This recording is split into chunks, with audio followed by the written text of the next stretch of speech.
It's the 3rd of June 2020, and today again I'm joined for the second time with Alison DeMarco, and we're going to discuss about what's happening right now and the spiritual side, and what can make us more positive, what can make us happier, what can lift the weight off our shoulders. Good morning, Alison. Good morning, Charlie. And how are you? I saw you on your walk this morning, so it's good to have exercise. Like we've learned so much in this lockdown about keeping fit, keeping healthy, and I promise you it's a lot easier to spend 2 hours in a pub drinking than it is 2 hours walking. But I've had to reprogram my brain to do 2 hours walking.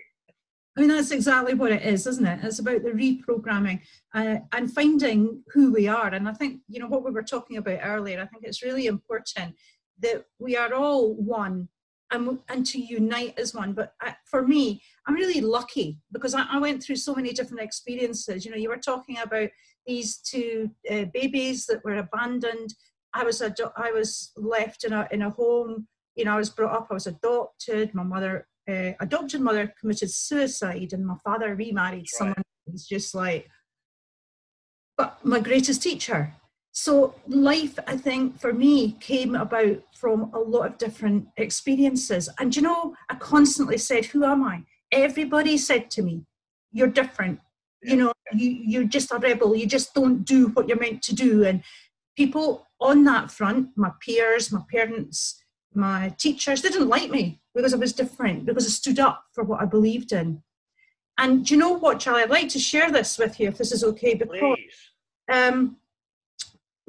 and I don't want to go into the negative side, just to give a picture that when my father remarried, we had a very difficult relationship, and she was abusive mentally and physically. And at one point she actually took a metal dog's lead across my face. Wow. So that, I just want to highlight that because of the next thing I'm going to tell you. Yeah. One of the things got very bad for me, and I was threatened to have my mouth washed out with soap and water and various different other things. One day, I was 13, just turned 13, and I ran and locked myself in the bathroom. And in that moment, and I sat down, there was a chair opposite me my dad had made. And in that moment, and I will never forget this because it saved me, this apparition appeared, this figure appeared. And it was almost like the whole room turned into a mist. And when I saw this apparition, I was staring, and I thought, I'm hallucinating. I'm as mad as what I have been told I am. And I started pinching myself. I pinched my legs to say, I'm awake and I'm seeing this. And it was like the flowing ropes came into view, and this face came into view. And the voice said to me, I've come to you in the image of Jesus. And you are different, and one day you will know why, and I'm with you. And that was kind of it. And I came out of this with my mother banging on the door, demanding open the door. But later when I looked, my leg was bruised. Now, when I was talking to someone, they said, when that being said, in the image, that of Jesus, that's what I was brought up with. I was brought up with the belief of Jesus and the belief of God. Yeah. And when I went through all different things, because as you say, society puts the demands on us. Even from birth, I wasn't who I was born to be. I wasn't. I was indoctrinated into other people's beliefs, conditioning, society. I didn't fit, square peg in a round hole. And I became anorexic, no one bothered. I was just told I was a faddy eater. Later on, this image left me of the image of Jesus, and yet something remained. And as I went through, I went on to drink. This is what people do because they're masking the pain and the emotions. Yeah. I didn't know who I was. I had no purpose. I took marijuana and I went on. And eventually I came back, and I was told I couldn't have children. I got pregnant, but got married. I had a son. Now, the second really important thing, almost what we're saying, Charlie, and I know that you're saying it, is this awakening. Yeah. I had been in this dark place, and I was destructive to myself and anyone who came in my path. But when my children were born, actually, I didn't know how to love them. And I know that sounds awful. No, I didn't know. So, I believed if I loved them, they would die. And throughout, my son sort of fueled that belief. At 7 weeks, he nearly did die. I told the doctors what was wrong with him. I could see his stomach was getting bigger. No. I could see his head was going to tissue. Everything I knew came prior to them telling me. And then it ended up as another story. Well, not one I was actually going to say, but he ended up on vitamin K because he was hemorrhaging blood. And it transpired I was right. But I didn't have the medical knowledge. He had an interception. That's when I think it's a large intestine telescopes into the small one, or the other way around. Anyway, suffice to say, that was all the time. It was like I was being led. Wake up. You know these things. You've forgotten them. Yeah. And when he was 11 months, we're in America. Yeah. And sadly, and well, not sadly, because it was a good outcome before anyone says, but we had a swimming pool, and we said to the friends that we were, don't open the door. My son was only 11 months old. Well, he fell into that pool, and I ran, of course, and he was unconscious, and obviously he was drowning. We got him out, and I remember my father had died about a year before, and I remember looking at my son. I just looked at my husband had gone off. He was just absolutely freaked, and I saw my father standing beside me, and he said, "Remember when I watched you swim? Remember when you did your lifeguard certificate? Do it now." And so I brought Daryl back to life. Yeah. And through that, eventually, all these different things, my father died, I had a nervous breakdown. And when I had that nervous breakdown, I sat in silence for 6 months, and I was hospitalized for food poisoning. But my daughter wrote me a letter. She was 5. And she said, and the letter said, "Mummy, please come home. We love you." And Dad touched my heart, and a nurse said to me, "What happens when you fill a waste paper basket?" So I'm like, "Well, it overflows." She says, "Think about it." Yeah. So I signed myself home, but I still didn't get better. And I still sat in the silence, and I couldn't get how to move forward until I found myself in this tunnel, this very dark tunnel. And a voice said to me, there was a pinpoint of light at the end. I could see the light. Yeah. And this voice said to me, "Well, do you want to live or die?" Mm-hmm. Just like that. Mm-hmm. And I was just shocked. Why would I want to die? I never considered dying, nor had I considered living. And it was in that moment I woke up. And from then on, I went through different things. I went through different trainings because I found spirituality. Yeah. I found myself, and I was lucky then to find this group of people who did face reading using the temperaments, earth, air, fire, water, and that takes you right back to your personality, the one that you were born as, and so does the language of colour. And through that, and through these teachings and experiences, I woke up, and I think a lot of people are awake today. I'm not taking away from that. We are wakening up, but we're waking up to the truth as to what we're being presented with at the moment. But it's like people like you who are trying to show the way and the way forward, because we can be awake, but still we haven't learned our purpose or who we are. And when we know who we are, we can take what the Buddhists say, the middle way. Yeah. You know, we can sit back, don't judge, take in. Because when I was at school, I didn't get any knowledge. In fact, if I said anything that I knew things, I could predict things, you know, and I saw spirits, or I saw colours, and I saw auras, that was brainwashed out of me. Yeah. And this, I think, is across the board. So now all these people who have woken, like yourself, is bringing people together to find their purpose, who they are. Don't judge, don't fight each other, because if we could all come, instead of the violence, just think of these thousands of people who are coming together, and we could just come together either in prayer, in our belief system, in our knowledge, then we could change what's going on at the moment. Because, and I don't often get angry, but I'm getting to that stage now of saying, with the politicians, certainly the way we've been governed, what a absolute train wreck. Yeah. And the likes of you and I, what was the first thing if you hear of a pandemic? You're going to get the people, you're going to get the protective gear. Yeah. You're going to put the systems in place to protect the people. And what you're doing is uncovering things that are really important, because we've got to stand up. And if we stand up to the people that in actuality we put into power and realize what an I just don't get how they can behave in the way that they do without any planning. It makes no sense to me. It's one of the most important things I've learned through this whole journey is the difference between spirituality and faith, which go together, and religion. Now, religion is divisive. And I grew up watching Protestant against Catholic. Now the modern is Christian against Muslim, Sunni against Shia. In my opinion, complete and utter load of bollocks. And black against white. What's all that about?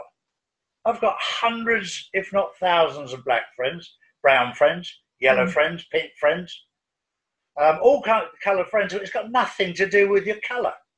It's got nothing to do with man and woman. We're all equal. And yet the politicians and the religious leaders have made these divisions. And it's wrong. I've just seen all this Black Lives Matter. Like white lives don't matter and Chinese lives don't matter and everything else. This is all political bullshit. It's to divide you. You need to wake up to the fact that we're all human beings. We're all God's children at the end of the day. And it doesn't matter what colour you are. Really doesn't matter. It doesn't matter what faith you are. We're all the same. I'm sure people will be able to relate to this. And this is where, I've sat back now for whatever it is, 12 weeks, and I've just watched, I've observed, I've listened, I've read. But when you take a little step back, we certainly here in Scotland, we have had things taken away from us. We've had our pensions taken away from us. We've had libraries closed down. We've had outlets for children to play in closed down. We were almost being herded into some kind of box where we've got nothing now to either motivate us. Children are fighting. They're angry. They're rebelling. Why? Because there's not the spiritual side. There's not the understanding. They don't know who they are. They have to release their energy some way. And this is but everything's been taken over. We don't have things here that we used to have, the freedom. And they make you believe that they're trying to do good for you, and they're just not. But I arrived in Spain 38 years ago. Everybody was working. Everybody was happy. Yeah. Everything was going well. And then you've got the politicians saying, oh, you need to be part of Europe. Well, if anybody knows anything about Europe, if you compare a Spaniard with a German, they are polar opposite. Their mentality is completely different. So you need to keep your identity from a point of view of your own identity, because we are all different, but embrace people in the correct manner. And this is one of the big problems that's happened right now with the UK and Europe, with the people coming in from Syria, from Iran, Iraq, all these refugees that are coming in.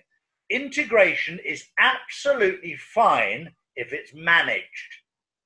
But if you throw 1 million people into one place in a hurry, you won't get integration. I remember when the first Chinese in the 60s came to England, and they came in bit by bit. My father told us not to talk to them because they were different. And then we found out they made nice food. So we ended up talking. Yeah. That simple. Yeah.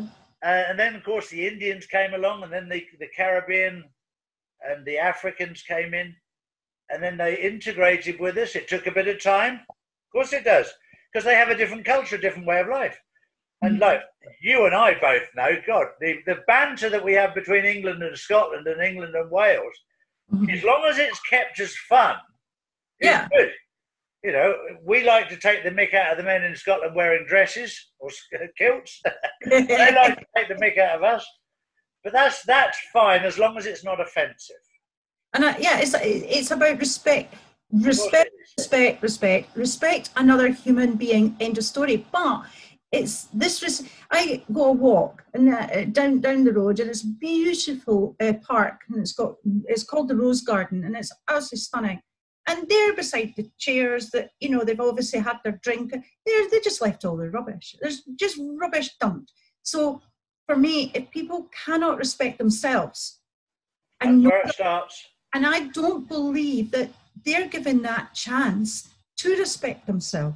So, and now we seem to be driven by fear. Yeah, we are. People are rebelling. Some, because of lack of information, are not rebelling in the right way. So they could change the mindset, rebel about, you know, not having work or this taken away from us, but with a united voice. Yeah. And if we can have compassion for ourselves, love ourselves, and I know that's an old cliche, but we can extend it outwards. But of course you can. People are angry.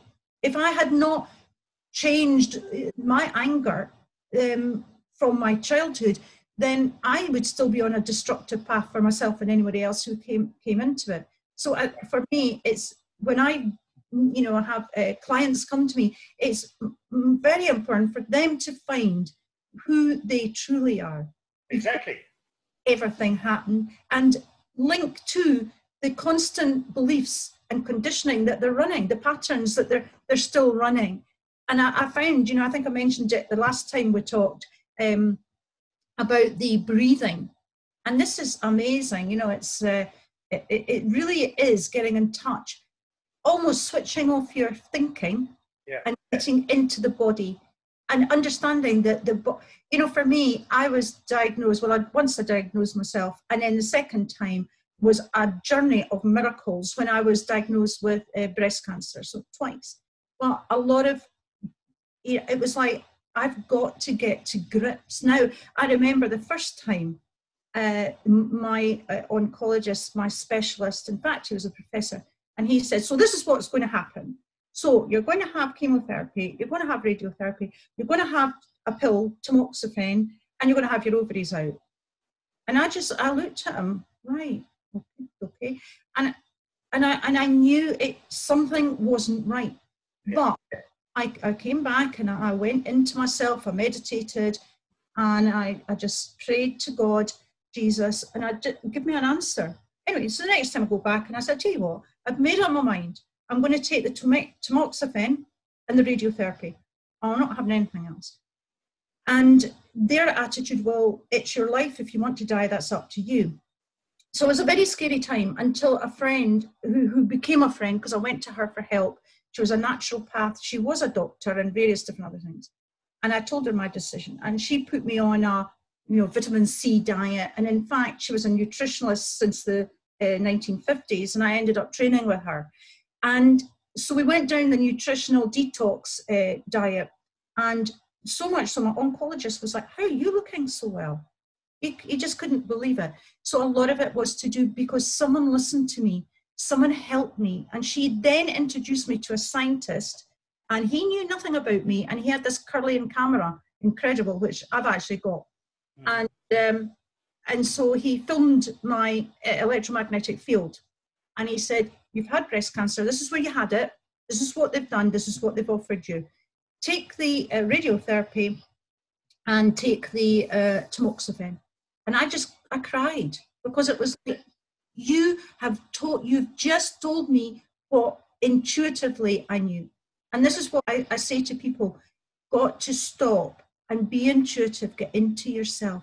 You know, when people say, I feel it in my bones, start bringing in and bringing back that sixth sense that we've all got. It's there. It's just been knocked out of us. I totally agree. I remember when I left the religious cult that I was born and brought up in, I'd gone through. I called it brainwashing, they called it indoctrination, but that's exactly the same, but a posh name.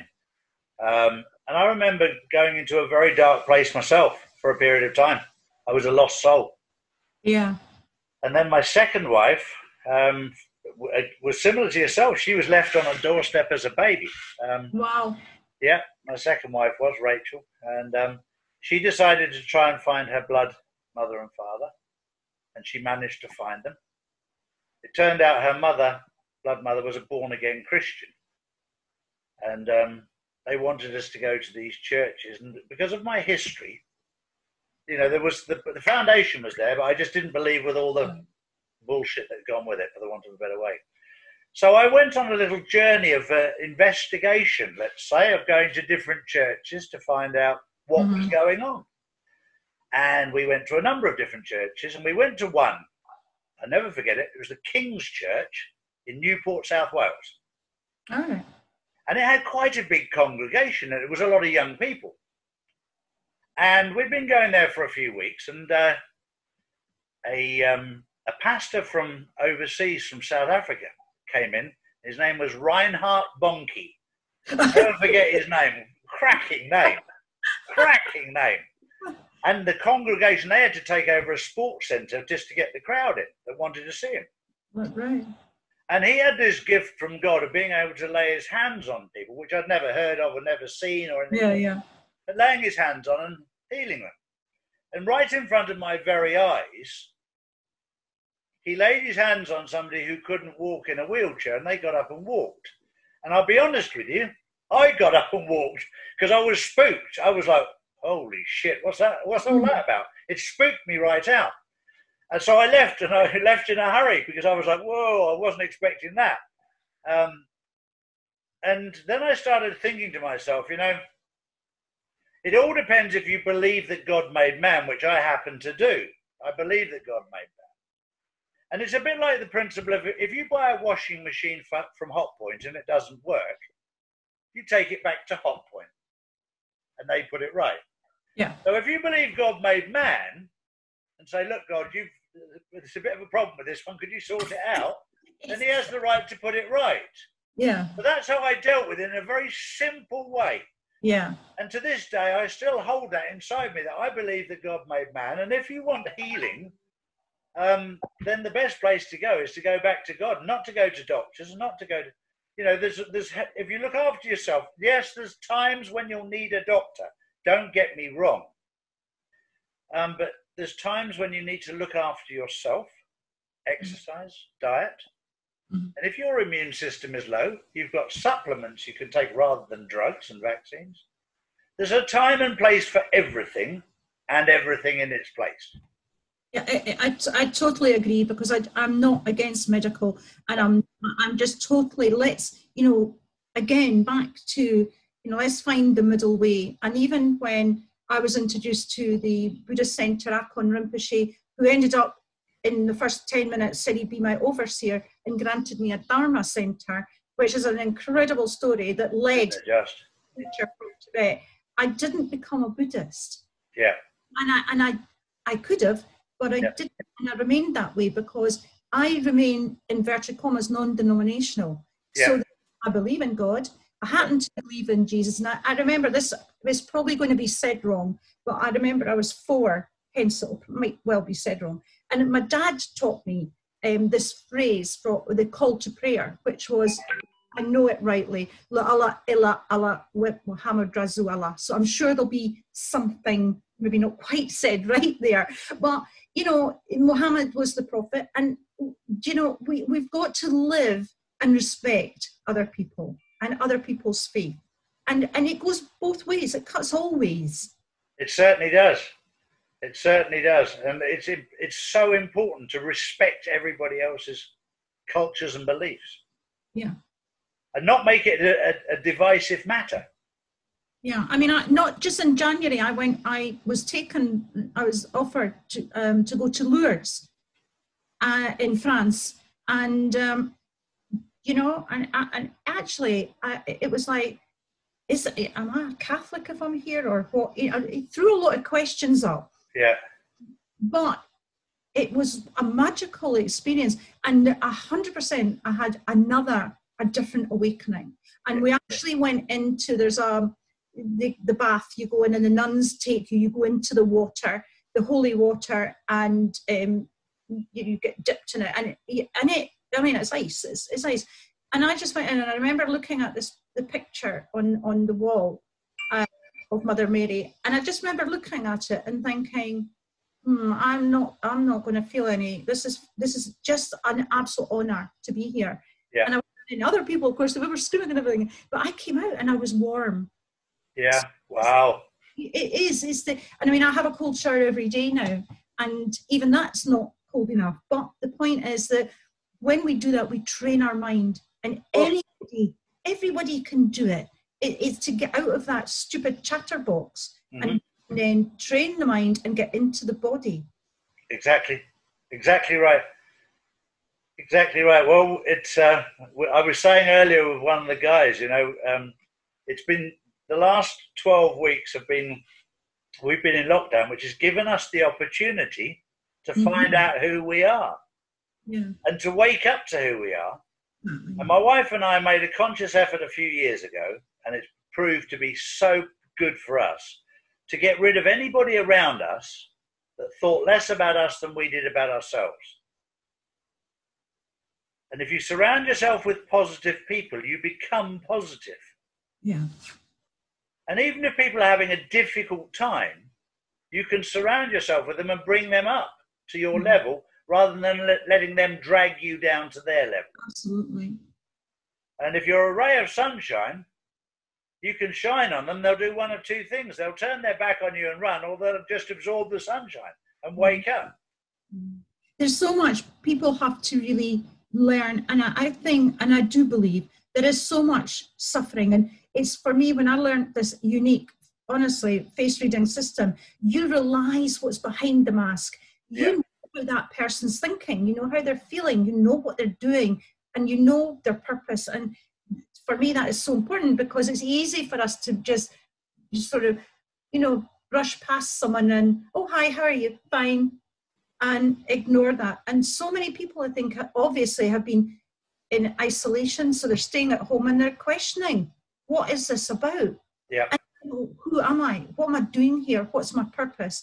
But a lot of them then take to social media and they fall into the role they're used to, which is the judgmental, the aggression, and people start arguing, where just sit and look for something, as you say, that's positive that you can take away, or ask for help, because it's there. There is so much information out. There's so much out there, and it's very much like in life. If you come to a T-junction, you have a choice to turn right or left. Doesn't matter which way you turn, because if you turn left and it's wrong, and you're a real person, real man, real woman, whatever you are, and you know that you turned wrong, and have the bollocks to turn around and go the correct way, then next time you come to that T-junction, you'll know. Because we are allowed to make mistakes. It's all. Of course we are. We make a mistake, do something wrong, say something wrong. You can just, as long as you're awake and as long as you're aware, and you can see that and look at your behavior in relation to other people's and develop that.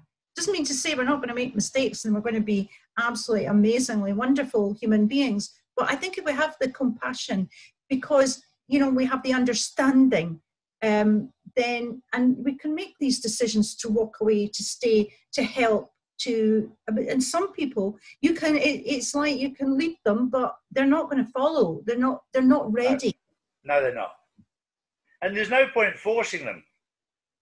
And there's no point getting frustrated with them, because some people just won't see it until it smacks them in the face. And when it does smack them in the face, they still probably won't see it. But you just have to accept that we're all different. Yeah.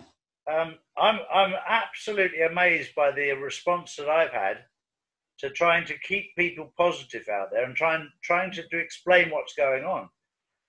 Especially also, as you know, with Greg Hallett, which has been a journey. It's a fascinating journey. And we're investigating. We've now got a team of people looking at the future, looking at all these astrological charts, etc., and spiritualist charts. And I'm not a judge. I've got no idea. I'm just trying to find out what's true. That's all. And then the journey's been brilliant fun, especially when you're in lockdown. Otherwise, I'd be bored. Well, exactly. It's like for me, when we were talking about the adoption, Yeah. I'm in the process of trying to laugh about it, but I'm not really. For years, you know, the minute I went through my mother's desk and I found these adoption papers, and eventually it came out, and all I wanted to do was find my blood mother. So I found my blood mother, and basically then I wanted to find my blood father. And so I suddenly got into this family that I didn't really know, but I got into this family, and they finally, I'd known them maybe a year, they immigrated to Canada. And so my mother came back. I actually paid for her to come back. And I said, I want to know who my father is. So he was apparently an alcoholic and never worked in his life. Well, anyway, I forced her. I found my father immediately. And my mother was enraged by this. And things happened, and I couldn't have anything to do with her because she'd lied and various things. But I became very friendly with my father. And in fact, he moved in with me, and he was a musician, and he was a baker and head chef. You know, he was an incredible guy. However, so anyway, so I'm now realizing that my last name, so I was born Lascelles on my birth certificate, came to Thompson, went back to Lascelles, and then I did the research on the Lascelles to find out that my great-grandfather was actually a smith in London in 1901. So all my family that I know, my mother, my sisters, my brother, they're not Lascelles, they're Smith. But do you think I can find this Smith? And now, after all these years of searching, I still don't actually know my bloodline. And I'm just, people help me, and it's just crazy. And anyway, I'll be back on it. So if anyone out there wants to research us in 1901, well, actually, born in 1876. But it's a fascinating subject. Incredible, absolutely incredible. Well, it's been absolutely wonderful, Alison, talking to you again.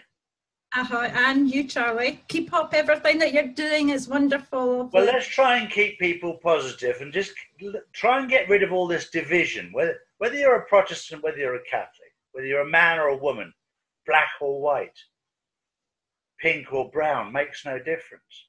Yeah. Christian, Catholic, Muslim, Sunni, Shia, makes no difference. Makes no difference whatsoever. We're all the same. It's only the governments and the politicians that are trying to create these divisions. And they're doing it relatively successfully. They're putting all these smoke screens out to drag us into a quagmire. Of course they do. If you really just take a stand back and look at what's going on, it can't, in anyone's eyes, it just can't be right. It can't be right. And if you learn to love yourself, you can love anybody else as well. It doesn't matter on their colour, their race, their sexuality. Makes no difference at all. I remember when I first started this journey very quickly, and and I was asked the question, do you love yourself? I don't even like myself. Why would I love myself? I don't know anything about me. You know, someone said, okay, so look in a mirror and say 100 times, I love me, I love me. And I progressed. I changed it. I went to, I am gorgeous. I am gorgeous. And the kids used to go, please, Mum, don't. And eventually, when I was running around one day with a Hoover, I'm gorgeous, absolutely gorgeous. They started laughing. Yeah. Because the change had happened. It's just reprogramming the thinking. Of course it is. Hey, if I can love myself, anybody can. Well, I would say the same. All right, but thank you very much for a wonderful chat again, and we'll have to do it again. It's been good fun. Well, that would be great if people are interested, but I love chatting to you anyway. So good. It's absolutely brilliant. Let's keep positive in these difficult times because we're coming out to a far better world than we went in. Absolutely, absolutely. Thank you very much. Sorry, go on. One last thought. I think as you say, be positive, but you have to almost train yourself. So the second you have that negative thought, think of a lovely ray of sunshine. Perfect. Thank you very much indeed, Alison DeMarco. It's been an absolute pleasure talking to you. Thanks, Charlie. Cheers. Cheers.